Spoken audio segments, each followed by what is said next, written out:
The fabulous Megan Dalla-Camina. Welcome to her Empire Builder show. Hi, I'm so happy to be here. Very excited for our conversation. I know I am excited to have you on here. I have followed along for years and years. So this is very exciting. I got your email, as part of your book promotion and was like, "Oh my gosh, yes." Which are my favorite emails to get when people are like, "I was thinking of coming on your show. Like, would you be keen?" I'm like, "Would I be keen?" They're the best ones. So welcome. Okay, so let's get straight into it. So you've had a very impressive career spanning over the last 2 decades with corporate giants like IBM and GE and PwC. What lessons did you learn from those experiences with the mass companies that you believe are essential for women leading small businesses today? Oh, that's a good question. Thanks. Um, yeah, so I spent nearly 20 years in corporate. So I've been in my Yeah. own business for 11 Yeah. and I did 18 years in corporate. So a long time I've been Yeah. working. I'm very old. I said that to someone Nice. yesterday. Like this year, I'm celebrating my 20th year since I started my business. And they were like, "What? How old are you?" I'm like, Yes. "I know." And it's like, we've been married 20 years next year. My kids are getting ready to finish high school. And I'm like, Yeah. all it does is make me feel like older than I feel. Oh, that's so interesting because I talk about this a lot because I'm doing a lot of work going into midlife. Sorry, I will answer your question, but you just got to go No, with the yeah, I flow, love the right? digression. And like these years, like 40s, I'm in my 50s, so 40s, but the 50s, like these are the best years. Like I want women to get so excited about midlife Yeah. because this is where, for so many women, the power really Yeah. Do you happens. know, And I hear that from like woman after woman after woman in going every decade just gets better and better. better, And I was better and talking better. to like someone the other day who was in their mid 20s and they were like, I'm just worried about everything and blah, blah, blah. And worrying about so many things that I'm like, Yeah, oh, none of that will matter to you soon. Like yeah, you will let all of that go. It's such a yeah. blessing. It's beautiful. Beautiful. And like I talked to my 30-year-old EA. She's like, oh, all I hear from everyone is that it sucks getting older. And I'm like, no, no, no. Let's just change that patriarchal bullshit Yeah. because these are the best years. So Yeah. anyway, back to your question. Yeah. What did I learn? Oh, look, it's such a good question. The first thing that I would say is like get really clear on what you want. Mm.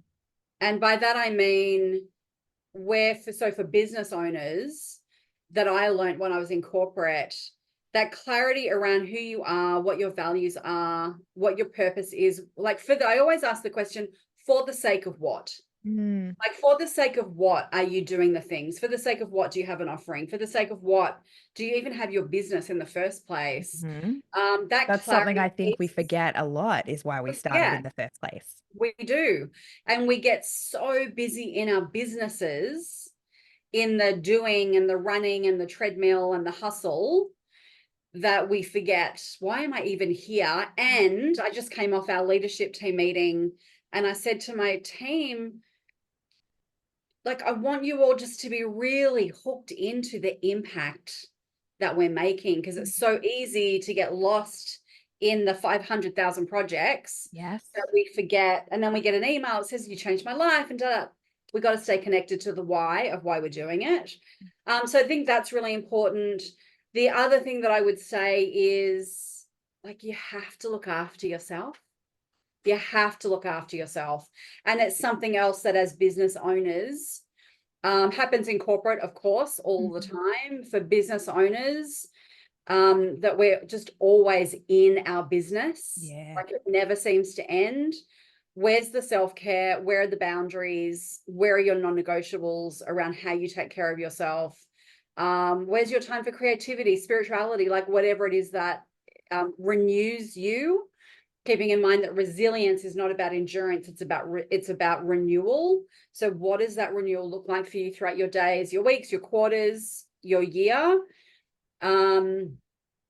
And yeah, so let's start with those two things. I think that clarity and the taking care of yourself for business owners is exceptionally important. I love that. It's something too that I think is so much easier said than done. Yes. Like there's like I had COVID a couple weeks ago, and it's something that every time I get, I very, very rarely get sick because I do know that as a business owner, I take very good care of myself because I know that like I'm behind so many things that if I do bow out, it's like many other things can fall Yeah. straight after it. So I Yeah. do like prioritize my health quite a lot more now than I used to 10 years ago, because I'm not as bouncy as what I was then. But I do think, like, when I talk to business owners and they're like, well, that's all well and good if I want to take a day off here or a day off there and do that. But I talk to a lot of business owners that go, I can't take like a 4-week vacation anymore. And I will constantly say, like, of course you can. Here's all the examples of people that have done that and been fine. But what do you say when women say that to you? Because you'd get it too, right? All the time. And what I say is you don't need to take a 4-week vacation, right? Like for me, it's always about, and this is what I coach, and I coach thousands and thousands of women every year. And what I'm always saying at the fundamental premise of it is, what are you doing today? Mm. Where's the 10 minutes? Right? You don't need if you can take 4 weeks, like hallelujah, go do that. But what we have to learn as women is the continual renewal that we need in our days, Mm. and that continual restoration. That's what sets up our well-being. It's not the 4-week vacation. Yeah. So where are the daily micro habits and the micro moments Mm. that are non-negotiable for you? Yeah. So for me, it's my morning practice, it's my evening practice. Sometimes that's an hour and a half, sometimes it's 10 minutes. Yeah. It's the having the lunch. Where's the healthy meal? Yeah. What are you doing at the end of the day to wind down? How's your sleep? These fundamental things that happen every day, Yeah. not just the big moments where you get away. Totally. I would totally agree. One of the things I implemented at the start of the year because I wasn't getting enough steps in my day, I had all these health things that I've been working on, like different levers for the last few Yeah. years. And I'm going, I just can't get the steps up. Like I work from home. There's no incidental exercise in my day. Like I have to be very purposeful for it. And for a lot of it, and people will judge me for this, and that is fine because I know people will also resonate with it. But I found it a waste of time to go, if I'm just going to go walk for an hour and a half, like there's so many other things I could be doing with that time. And I found it really difficult to take that time out for myself. So what I did at the start of the year, I bought a treadmill, and every 90 minutes, an alarm goes off on my phone and I walk on the treadmill for 10 minutes. So when you Nice. said like the 10 minutes, I'm like, 10 minutes goes by like that. It feels like nothing. And I have tripled my amount of daily steps, and Nice. I'm trying to add like 1,000 average every month to it. And it's Beautiful. just like, I don't think I've ever done something that's been such a significant habit change that snowballed into so many other different things. Yes. Yeah. Yeah, we underestimate the power of a 10-minute habit. Yeah. Now we think, oh, that's not going to make a difference. But if Yeah. you did that, what you're doing, or you insert a 10-minute meditation habit every day, it will Yeah. change your life. Like there's no Yeah. question. I think If so you too. fix your sleep and get that extra 30 minutes of sleep, that will change your well-being. Yes. So yeah, we've got to focus on the small things and appreciate the small things and ritualize them, Yeah. whilst also thinking about, okay, well, where's the vacation time? Yes. Yeah, totally. I would Yeah. like both. I want this and that. Yes, of course. I want Like all the things. let's have all the things, right? Yeah, yeah, totally. But if you could only choose one, it's the things you do every day, right? Not the things that you do sometimes that Yeah. matter the Yeah. most. And Yeah. what I find is you don't want to be limping into the vacation either in like Yes. such an exhausted state. Which is what most people do. Yeah. We get to the vacation, we limp to the vacation, we get on vacation. What happens on day one? We get sick Yeah. Yeah. because we've just spent 12 months and then the last 4 weeks hustling like crazy people to get to go on holiday. And then we spend the first 4 days in bed. Yeah. So yeah, we have Totally. to continually renew. Yeah. Okay. So like I said before, I have followed you for a long time. We've never actually met or spoken though, but back in like, I want to say 2015-ish, I had your website printed out on my mood board when I was creating my personal brand site. No, Yeah. stop. It looked classy as fuck. Like it was Oh, I love that. beautiful. I was trying to find a photo of it so that I could share it, but I couldn't, because you have a lot of photos of your office in the background. I was like, that'd be hilarious if I send that to her, but I couldn't find a photo. Anyway, it was there. And you've evolved a lot over the time, as we all do. Now, as the founder and CEO of Women Rising, what inspired you to make the leap into this current evolution that you're running? Yes.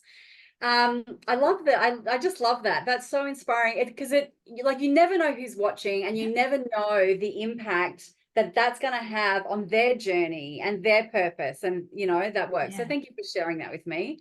That's made me smile so big. Um, so like it is an evolution. I had an 18-year career, like a long career, and then 11 years of my own business. And when I started my business, it was, I came out of a big job in corporate, high profile, I was head of strategy at IBM, but I was also doing a lot of work around women. So I knew, okay, this is the path, coaching, speaking, all of the things. Yeah. And then just watched that evolve. Where was I of my service? Where was there revenue?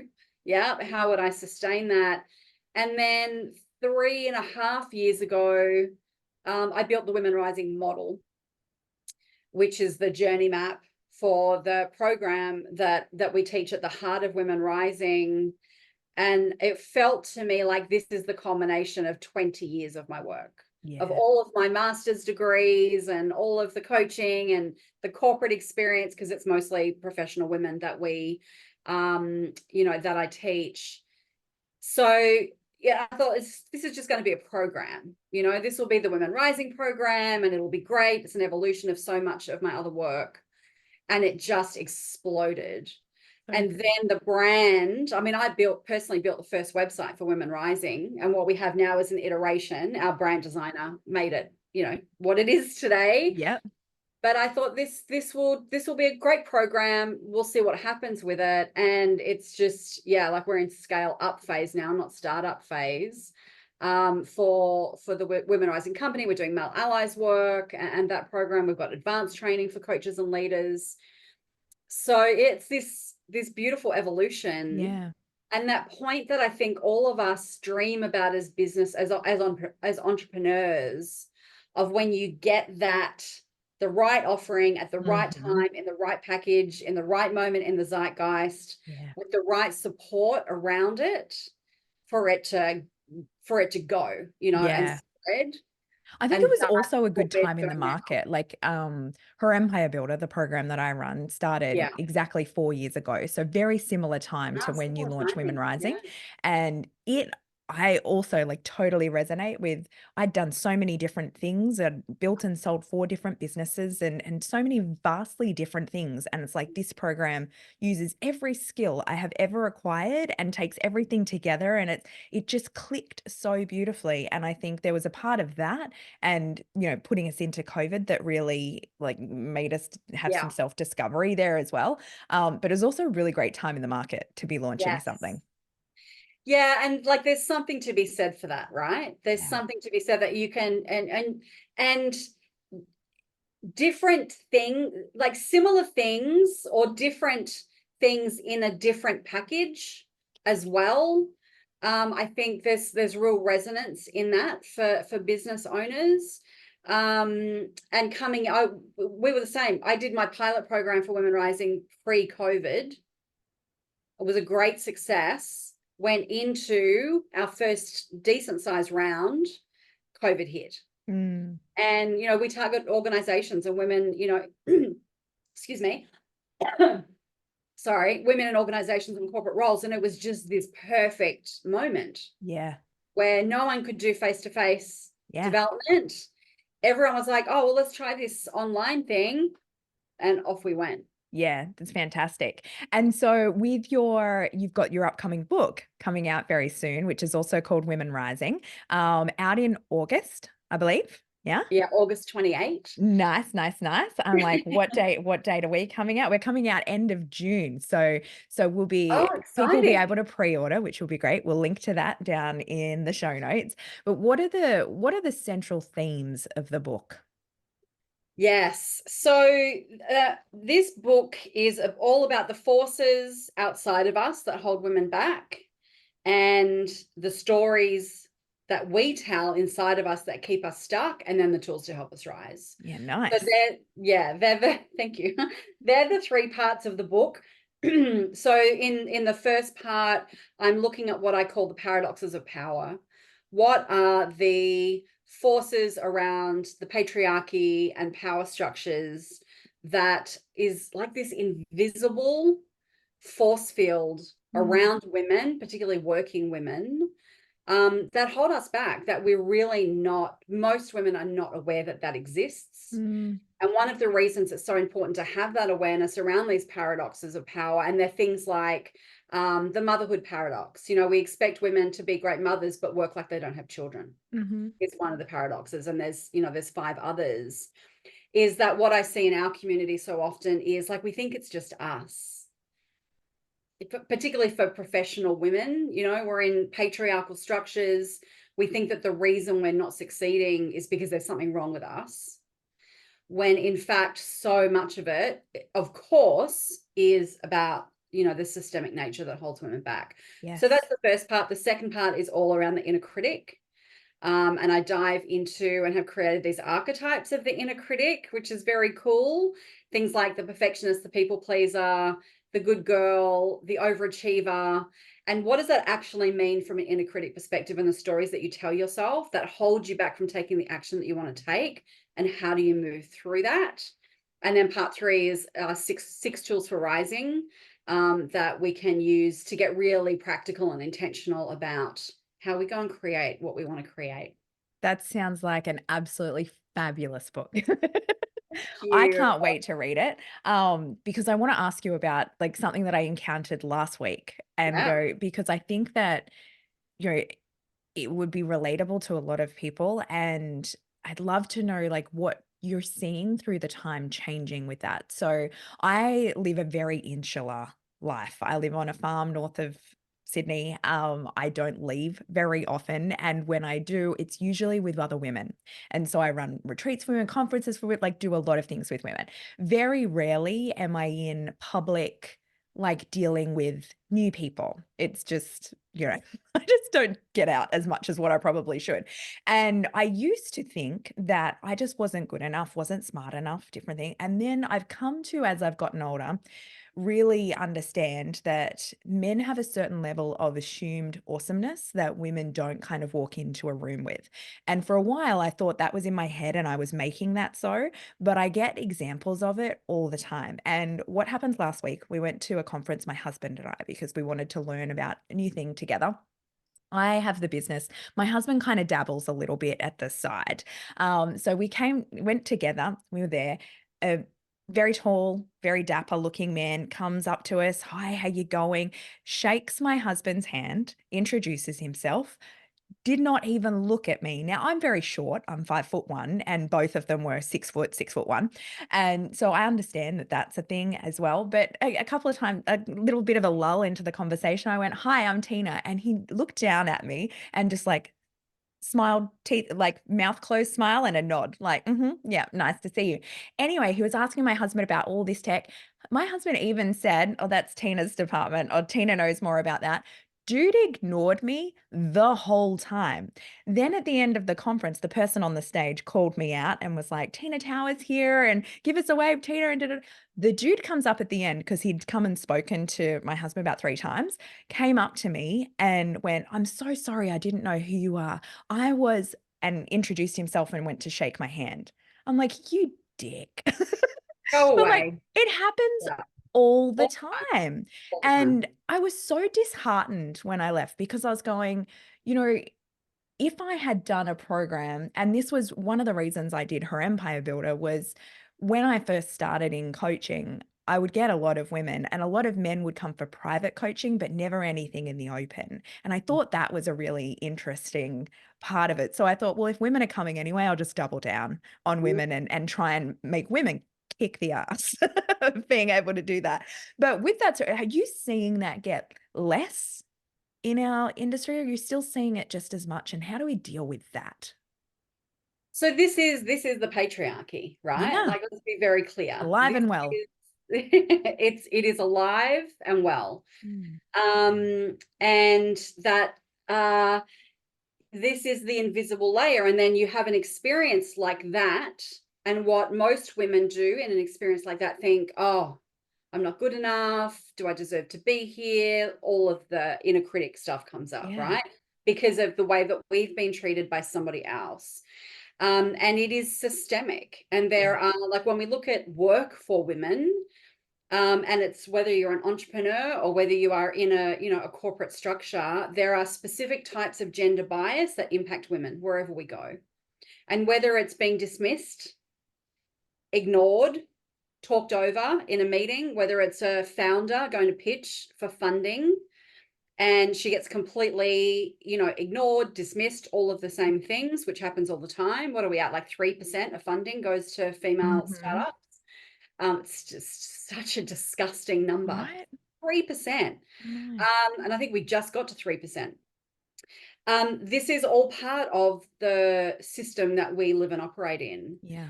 What I'm on a mission to do is help women really understand that.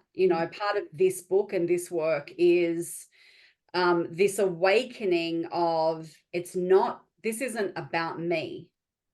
This is about the forces outside of me, and I need to be educated and aware as to what they are so I can see them when they happen. And then I can go and do my own inner work to really claim my power. Yeah. So yeah, am I seeing it get better?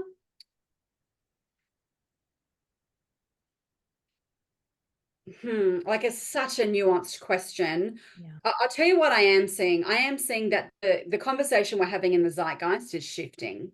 Yeah. And Agreed. like, if you just look at, pop culture and movies and, Barbie and I don't know if you've seen the Girls on the Bus series that's just come out, incredible if you really want to get into this discussion.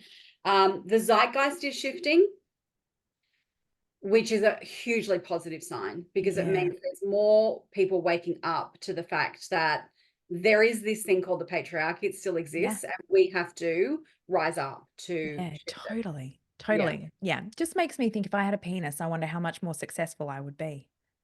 Well, look at the data, a lot. Yeah. Yeah. Which is very enraging at It times. is, which is Yeah. why we need to wake up to that fact, right? As a Yeah. collective, not just as individual women together. Yeah, yeah, yeah. I love that. Okay, so well, I've kind of got my next question here, which is kind of similar to what we've gone into already. Because you've done so much extensive research in gender diversity and women's leadership, what do you see are the common barriers that women are facing, and what advice do you give them in overcoming them? So you've just said like the first is being aware of it so that you can see it and understand it and process it and get into your power with it. But I mean, is it our job? Like with the example I just shared, should I have said, "Hey, dude, like I'm down here too." Like it's just easier to ignore. Yeah, look, I think we all have our different path of navigating through. The first piece is be aware of the environment that you are operating in. So if you're a business owner and you are, seeing things with clients or potential partners, or you're going for funding, and what's your strategy? Like, be aware of the landscape.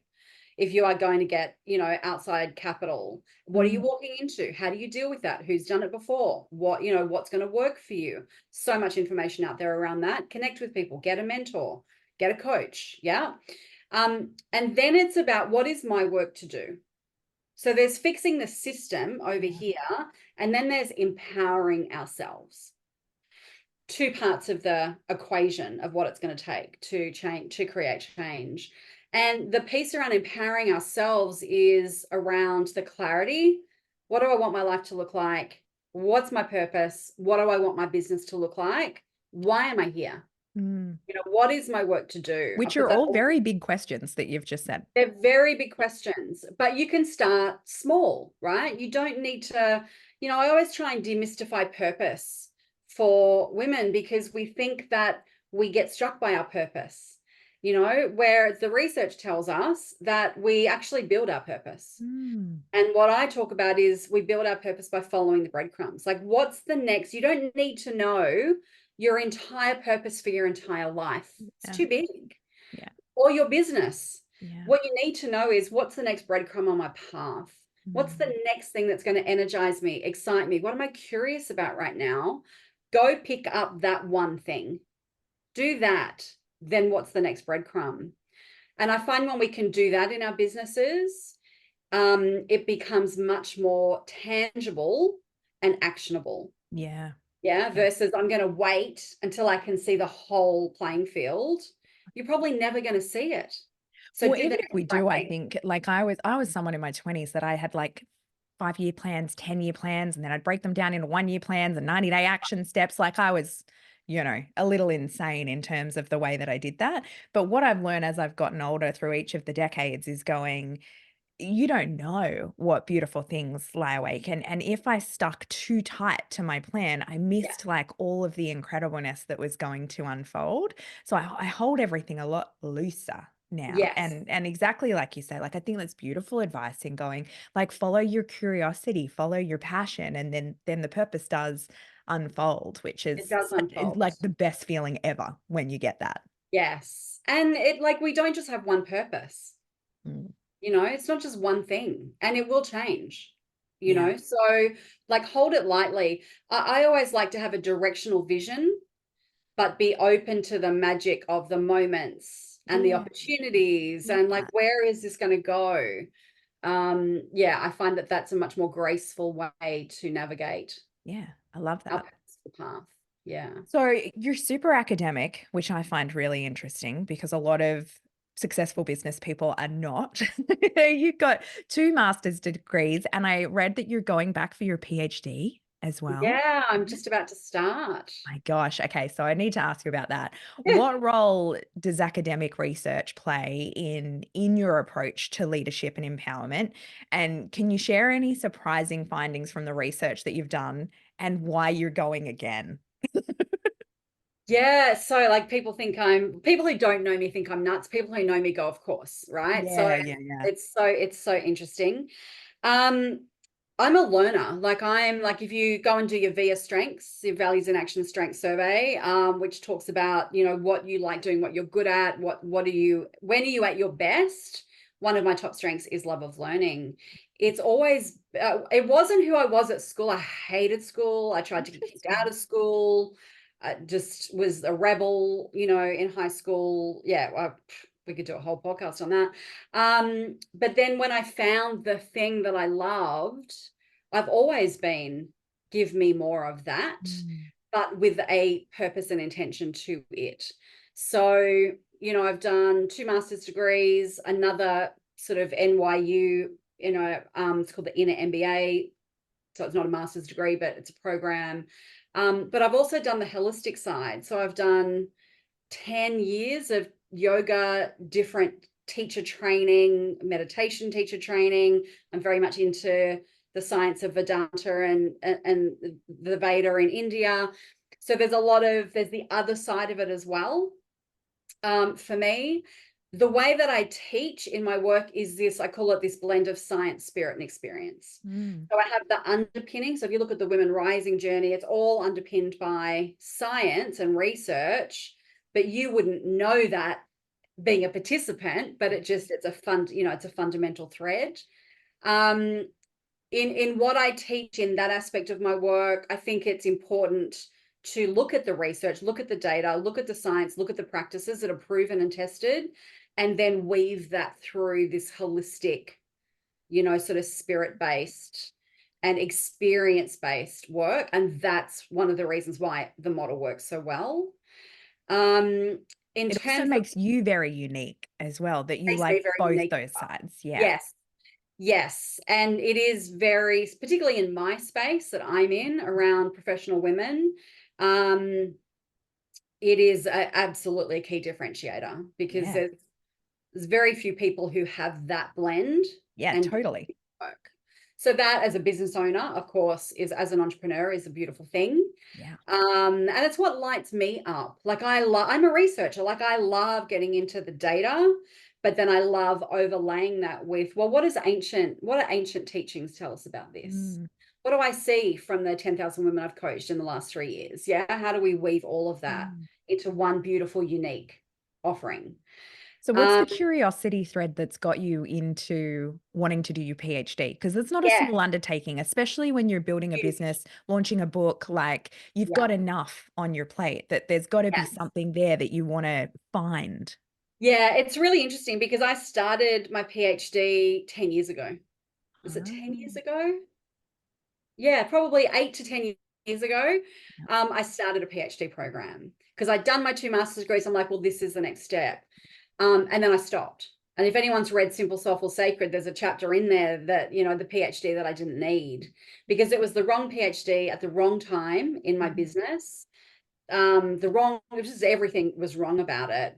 And it was in the US. My supervisor at the time said to me, Megan, you don't need this. You don't need this. You're already this global thought leader. Like, you just want to write books. And I did. Yeah. And I've written 3 books since I started that PhD. But now the PhD program that I'm doing is like a full circle moment, because it's a PhD in the US on women's spirituality and leadership. Mm. It's like a very unique, highly coveted program, and it brings everything that I do together. So it brings all of the women's spirituality into it, all of the teachings, and it also brings in the aspect of leadership, and creating social change. So for me right now, it's one of the things I'm most excited about. And I think you get that hit when you know that it's right. Like, it took me 5 months to get accepted. It's really hard to get into. They only take 15 people. Oh. But my grit, of just going through that program, and the classes are at 3 a.m. my time. None of it matters, right? None of it matters, because I'm so lit up that this is the next breadcrumb for me. And I'm so excited about it There is that, nothing that could get me up for a 3 a.m. class. well, for me either, right? Like, I'm Yeah. like, sleep is my golden Yeah. ticket to everything, but that's how important this That good. is. How long will it take you to complete? Look, they say 4 to 7 years. I tend to do Wow. things fast.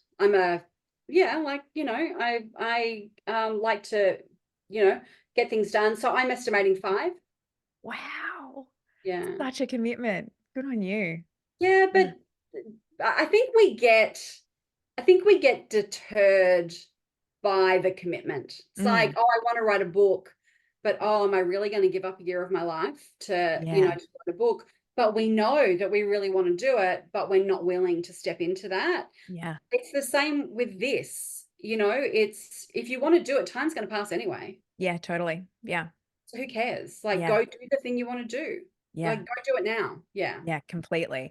Okay, so you just mentioned writing a book and doing that, which before we hit record, you showed me like the final typesetting of the big chunker of the books with all the post-it notes and all the underlines and everything in there, which to me, when I had my books written, like that was one of the most exciting parts. It's like after that and it went off, it kind of felt like I'd almost done my job. Like, yes, you've got to market the bejesus out of it, but it's like you've given it all you've got kind of thing, and you've been working so hard when no one's watching to this point, and it's such a momentous moment and achievement. And I shared with you, like, I think the hardest personal development exercise I have ever done in my life, and you've done it 4 times. So do you love the writing process? Do you find it stressful? Because a lot of women that are listening to this, I know, have aspirations to write a book one day.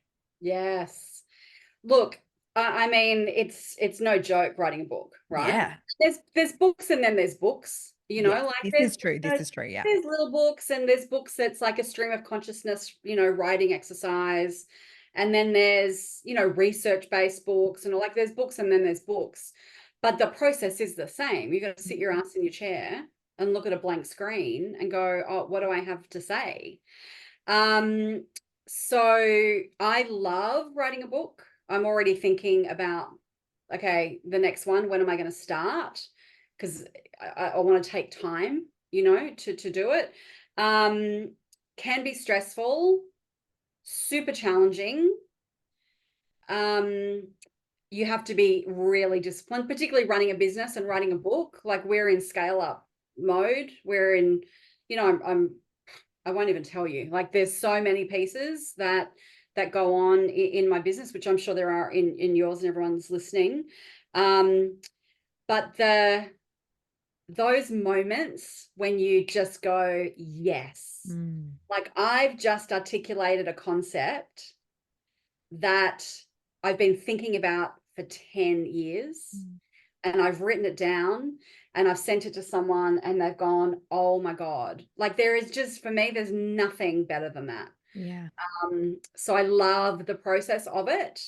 This was the hardest book that I've written, hands down, How because of come? the nature of it. Yeah, okay. Because I've been trying to articulate, certainly in the first part of the book, when I'm talking about power and patriarchy and the paradoxes, I've written about things in a way that I've been trying to figure out and articulate for 15 years. And all the research and all of the teaching that I do, all of the conversations that I have, and just craft it in hopefully in such a way that women are just going to go, oh my, I could get it now. Yeah.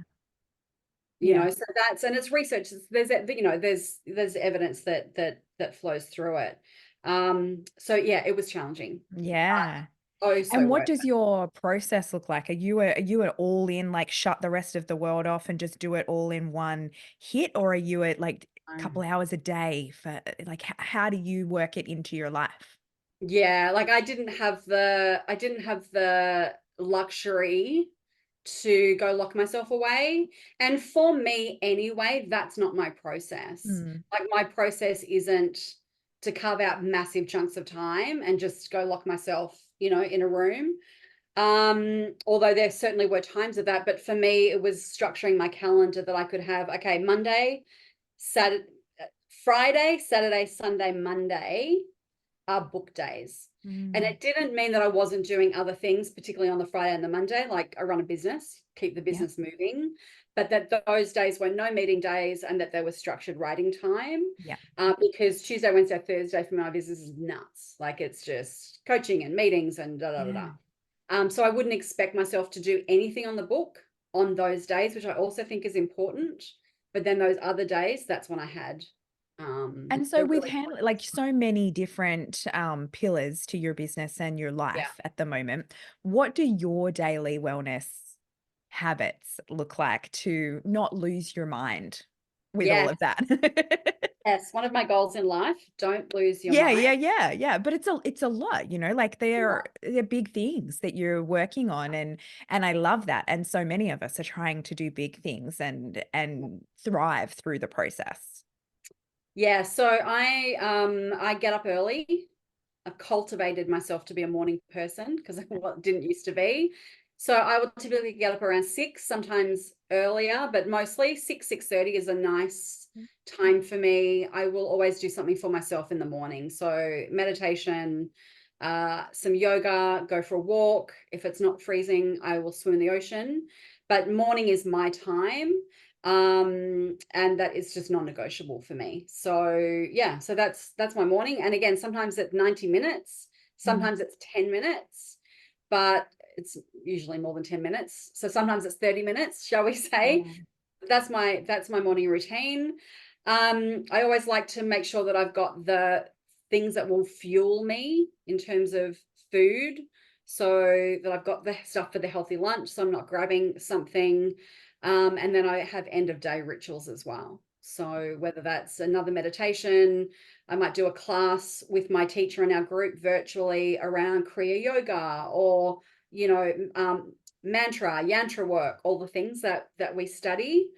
Bit of yoga, some light reading, tea, bedtime. So, you know, sleep is my absolute number one non-negotiable. Awesome. Okay. That's helpful, because I'm like, how do you do all of the things? That's That's helpful. that's Uh, how, yeah. yeah. Okay, so my last question for you is what advice would you give to female entrepreneurs who are more starting out and, they haven't got that level of confidence in knowing what to say yes to, what to say no to, and they're looking to rise and they've come out of either traditional business or corporate and they're like, I'm ready to give this business game a red hot go. And you're at the beginning, like, you probably don't remember now, but when you're at the Oh, beginning I and do. you're Yeah. going, like, it's so free-fally and the fear of getting visible and putting yourself out there for the first time in your own personal brand, like, Yeah. what advice would you give to women that are in that situation? There's a couple of things. I teach this model in our program called the Career Mastery Curve. So the first thing to realize when you're in that phase is that you are at the bottom of the curve. Mm, Right? It goes novice, experienced, mastery. And you will absolutely have brought elements of mastery, skills that you've developed and honed into this new venture. But in terms of being a business owner entrepreneur, you're right down at the beginning.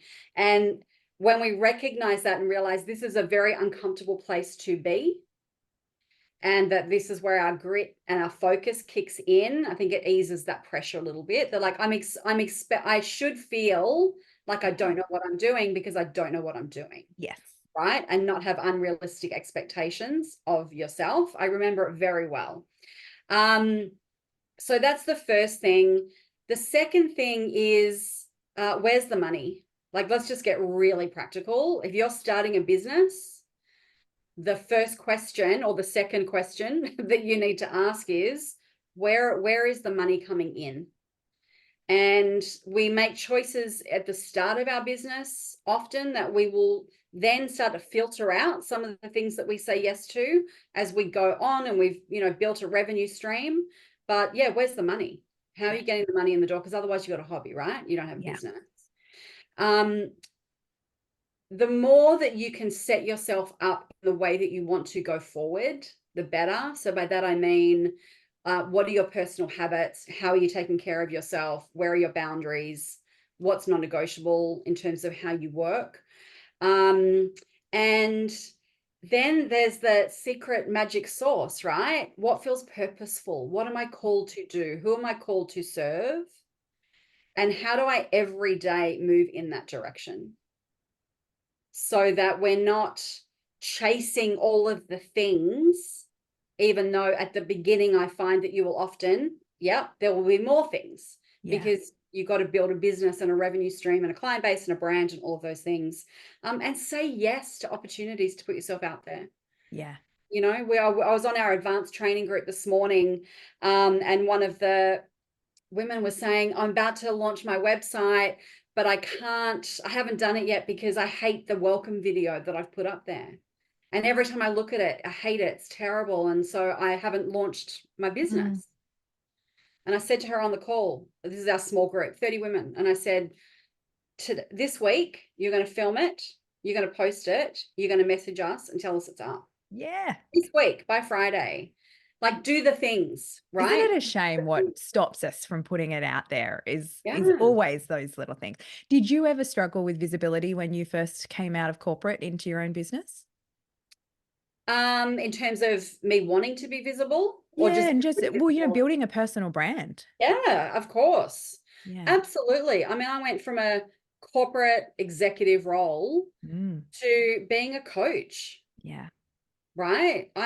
You basically start from scratch. Yeah.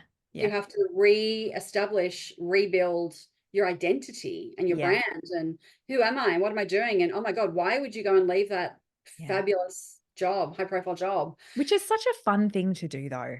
Like, I Yes. find it such a fun thing to do to go, all right, like it's like the closing of one chapter, the starting of a new, and you can decide. Like it's very freeing and empowering.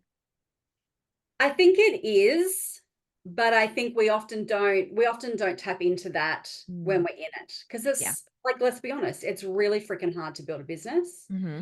It's very hard to start a business. It's very hard to scale a business. I mean, And Megan, haven't you read Instagram? No, it's not. It's yeah, easy. exactly. It's so easy.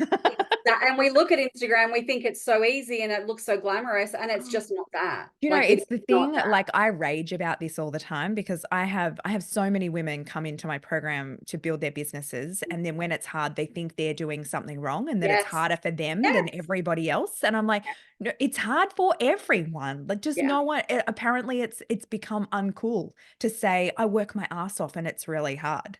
Yeah. Yeah. And we have to know that going in, Yeah.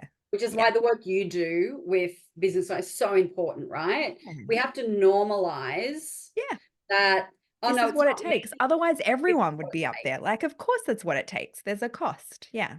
Yeah. And what is the cost? Like, what am I willing to sacrifice? Yeah. And it doesn't have to be yourself, by the way. But what Definitely. am I willing to sacrifice? How do I be discerning Mm.